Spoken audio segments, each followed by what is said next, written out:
What's up guys, Nate here with Hobart Racing Co. coming at you with another video. Today we're going to be finishing up the little mini series on the frame rail slash strut tower repair. So as you can see, we're back on this side of the car, and like we in the last video, we cut out that rotted section and started kind of planning how we're going to attack this. So I did make a template of the bottom piece, which is basically just a image of this on the bottom side. That's what's left of our frame rail section. So this will serve as a guide to make the bottom.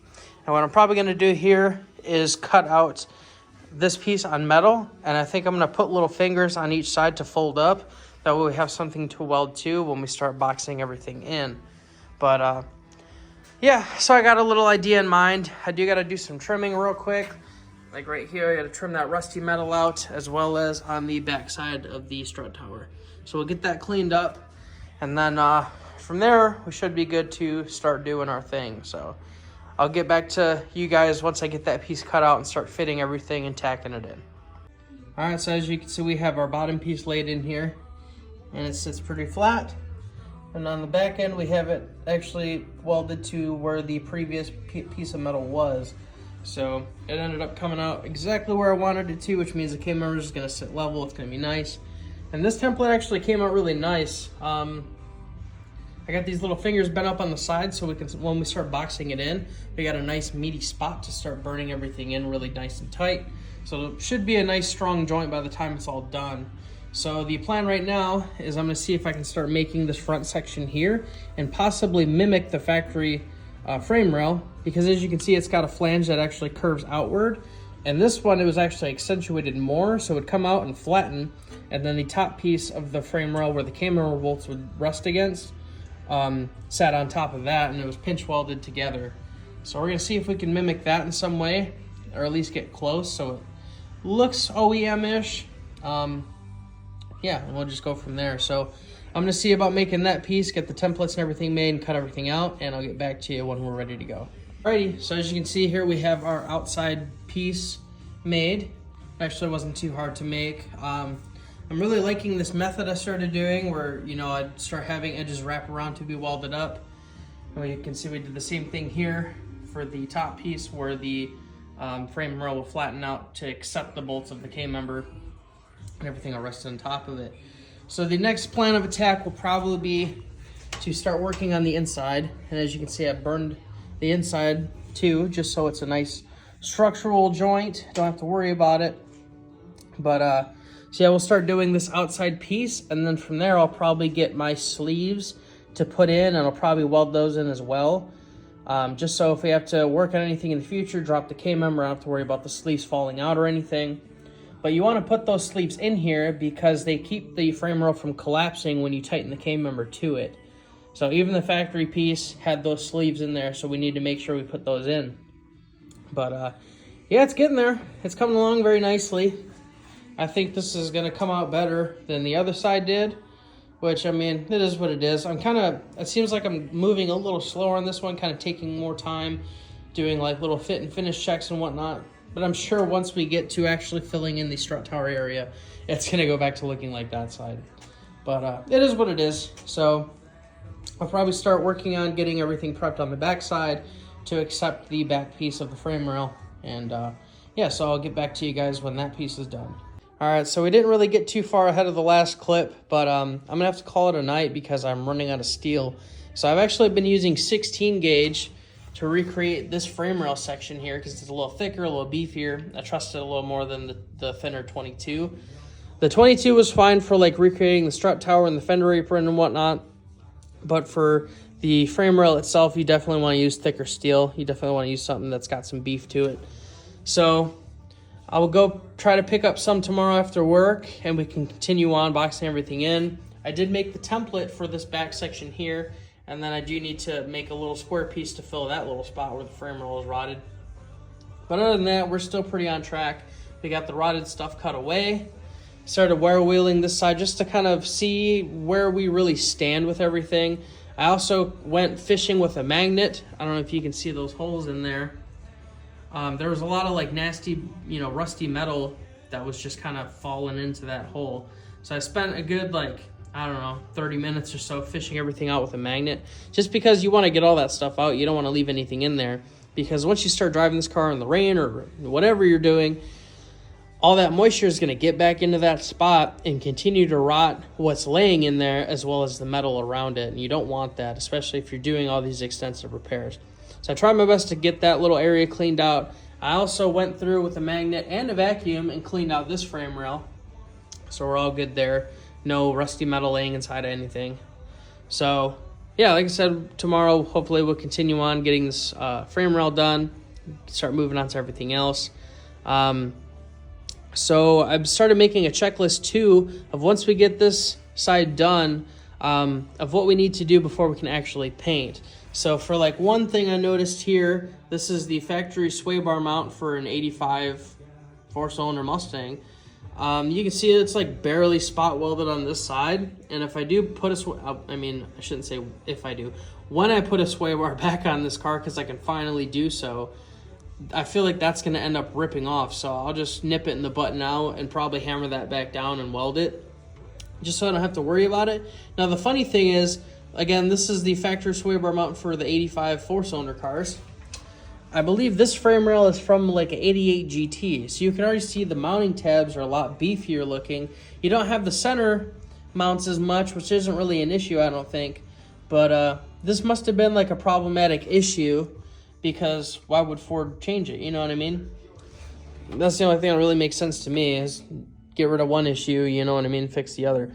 But like I said, we'll fix that. That way when I put a sway bar back on the car, I don't have to worry about anything. Funny story of how this actually happened, why I had to do this in the first place, was the original sway bar actually ripped itself off and took a chunk of the frame rail with it, and ended up cutting through my starter cable that sends power from the solenoid to the starter.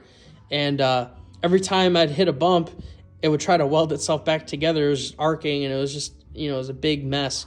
But so I ended up just ditching the front sway bar so I could continue driving it, whatever. And then I ended up tracking down this frame rail on some dude on eBay, whatever. Ordered it, put it in, but it didn't work out, so that's why we're here.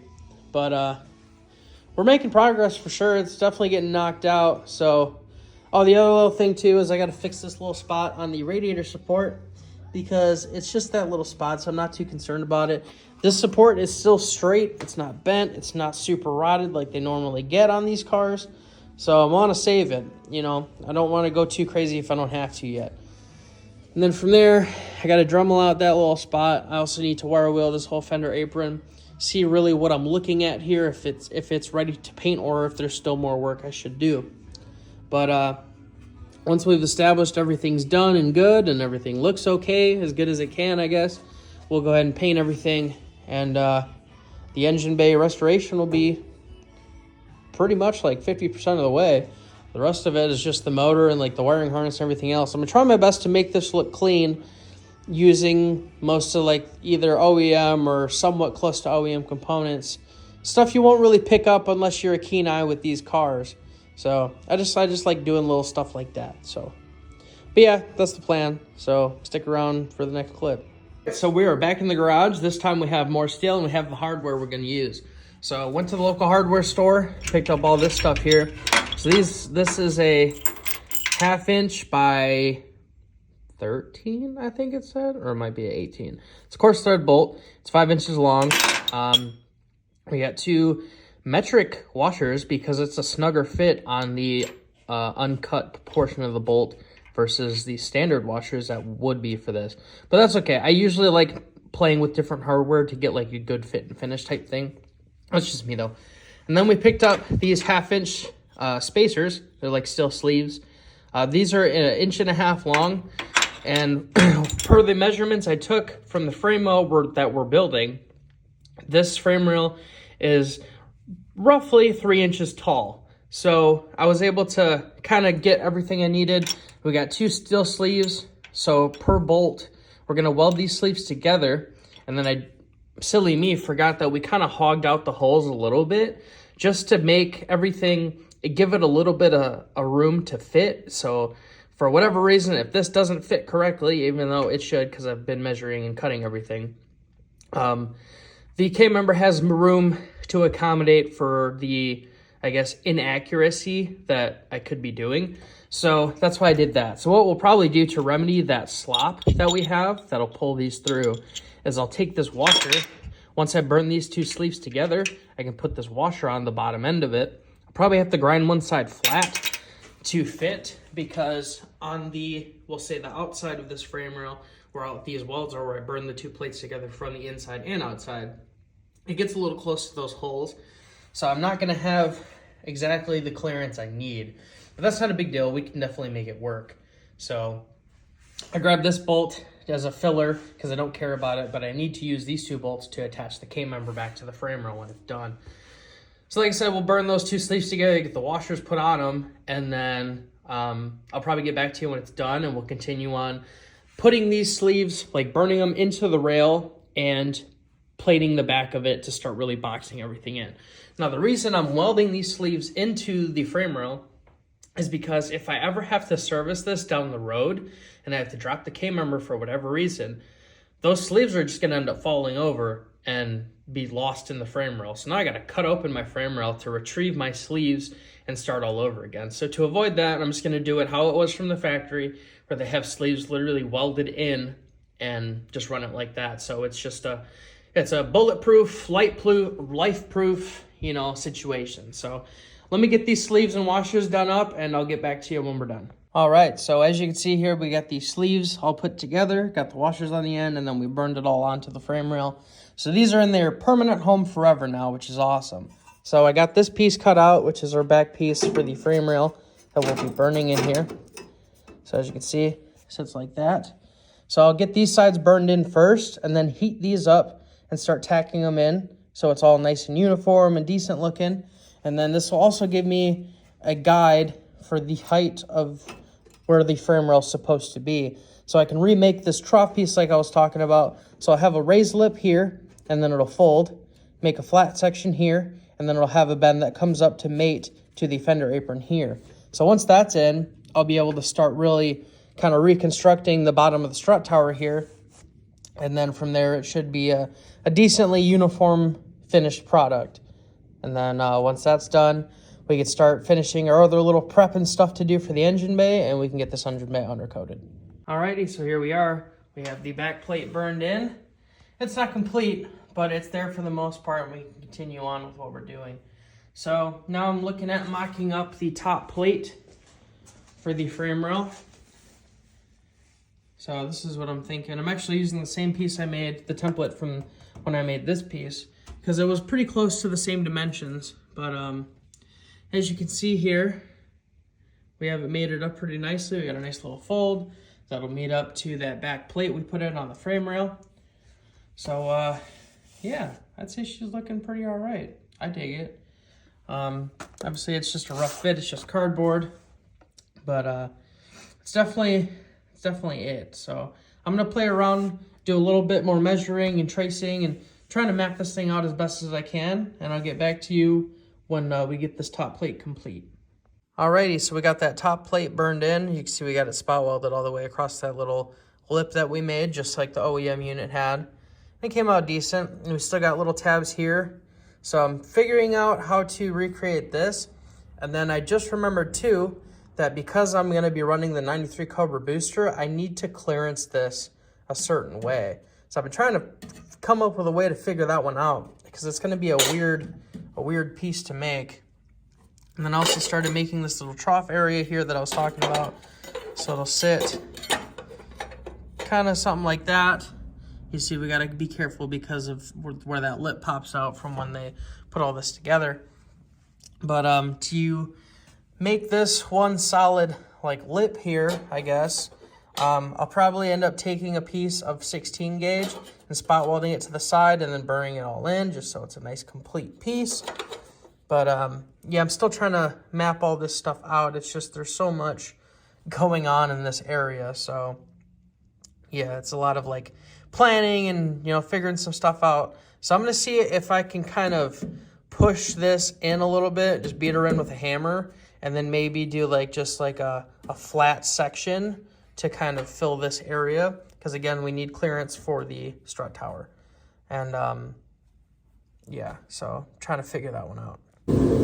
All right, so we've been working in the car, getting all the old foam insulation out. So we got a couple little things I want to do in here before we start really getting heavy into the sound deadener. First thing being, we got this little hole here that I need to fix. And then I also noticed that there's brackets here for some kind of brace. And now my car didn't have a brace here. It was just this bracket just chilling. Now I have seen some cars where that brace is there, and I'm assuming it's to support the firewall slash pedal assembly area. Now, again, this car didn't have that, so I'm gonna do away with that bracket because it would tear the carpet and it was just annoying because my foot would catch on it and whatnot.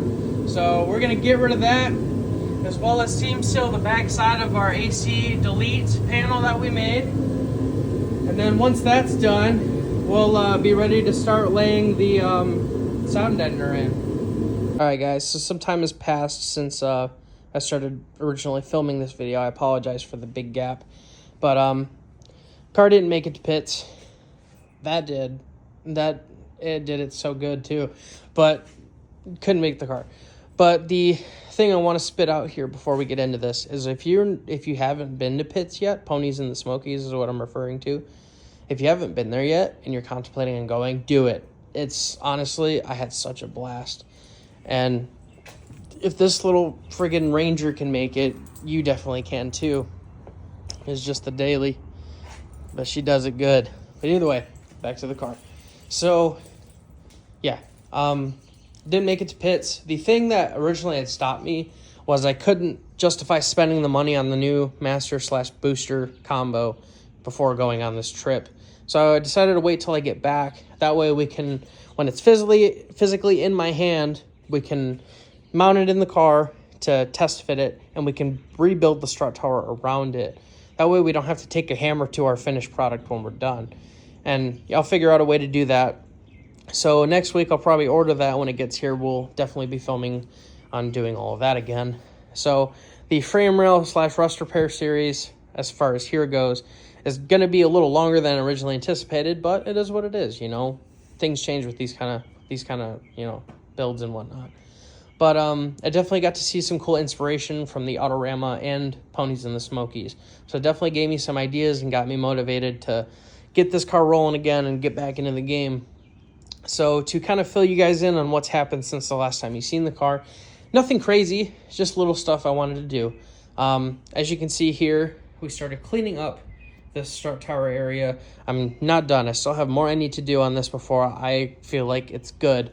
But my buddy Carlos has been over here helping me. He's a welder by trade now, so he's been helping me clean up and redo some of the work that I did. Thank God for him, because this is a lot. But that's besides the point. So shout out to him, man. He's really been helping me out a lot, more than he knows, and I hope he knows I appreciate it. But so we got this little area undercoated here, and I originally did this because I wanted to get a feel for how the finished look was going to be, and I wanted to get the HVAC box mounted back in the car, because this is going to be the finish of the engine bay. So as you can see, we cleaned up the original retaining nuts that hold the HVAC box to the firewall, and then I clear coated them to keep them that nice raw finish, because I don't know, it looked nice, you know, it was just nice little shiny bits, whatever. I put rubber washers behind them to help insulate, seal the holes in the firewall, and kind of keep any noise or rattlings that might occur down. One thing I didn't think about is the vacuum line that is now over there. Talk about that in a second. Used to go through the evaporator hole there. So moved it there instead, and it still looks nice and clean, and it's functional. We also have our grommet to fill the ECU harness that used to be there, because again, we deleted it because it just was for smog. The car ran and did fine without it, so not worried about that. So again, not show car, but functional, which is what I'm going for. So we also have a Scott Rod's cowl panel coming in. So it's basically from the inside edge of that wiper hole, or hood hinge hole, over to around the wiper motor. It does have a relief for the wiper motor, which is sweet, to the edge of that wiper or hood hinge hole. So it'll kind of cover up all this Swiss cheese and factory holes and my holes that I've put in. And it'll just kind of clean it up and dress it up and look nice. And we're going to drill it and rivet it in, and then we'll paint it that satin black to match, and it'll look good. So that'll be my first introduction for Scott Rod's products, which I'm excited about. So that'll probably be covered in the next video, doing that install as well as getting the booster and master cylinder set up. You can see, I just want to cover this real quick, that little nut you're seeing there. So from the factory, at least for my car, I don't know how it is for everybody's, there's a tab on the bottom of the HVAC box that has a self-tapper going through the firewall. I don't like the looks of self-tappers going through firewalls. So I opted to nut and bolt it. So I got a bolt with a washer on the inside, which I'll show you here in a bit, and then I put the capped nut with a washer on it that'll get painted when I do my second run of engine bay coating. So it'll kind of hide it. You won't really notice it, but it's more visually appeasing than the self-tapper that was originally there. So still a long way to go, but we're slowly getting there. I also got new door hinge mounting plates that I undercoated, and I'll be sure to put anti-seize or something like that on these holes when I put the bolts in, just to help keep rust from coming back, keep all this nice and clean and fresh. I'll also get rid of all this seam sealer because I messed this up. Don't look at that, that's my bad. I'll be going over this, cleaning it up. And then as you can see, kind of, not really, the HVAC box is back in the car. Looks great. I also did all this sound deadening that I put in after I cleaned up everything, undercoated all the inside of the firewall and whatnot. That's all done. Fixed the rust spots I found in the corners up top where the kick panel area meets the bottom of the cowl. So I fixed all that, cleaned it up. Had a small hole in my floor that I didn't know about. Fixed that, cleaned that up, and then we did all the sound deadening here. So all the floor pans, the roof, the insides of the quarters, the wheelhouses, back seat area into the trunk. I still need more to finish the trunk, but it's definitely a great start. So this will give me some peace of mind and keep the teeth from rattling out of my head, which will be great. So again, not a lot, but you know, just little stuff. Again, little things for the bigger picture. My immediate goal is going to be to clean this whole area, sand it down, tape it all off, mask it, and then I want to undercoat this pillar frame piece here, and then I want to paint it and do the same thing I did with the trunk jamb. Paint it all, get the door cleaned up, get the door back out of the car, and you know, not only will it get it off the floor of the garage, but it'll let me go through it and clean everything, get it back on the car. I won't have to worry about it ever again, because that door is going to stay on the car after I do it until something happens, and it needs to come off. Absolutely needs to come off. But this is like everything I'm doing, like finished, you know, real deal. But like I said, we got some more content that'll be coming up for the next video, definitely. I apologize that there wasn't as much content in this video as I would have liked there to be, but you know, things happen, things change. So I hope you guys still found this informative and entertaining, and you know, give me some feedback. Let me know what you guys think of the series so far, and hopefully I'll see you guys in the next video. So I appreciate your time, and I'll catch y'all later.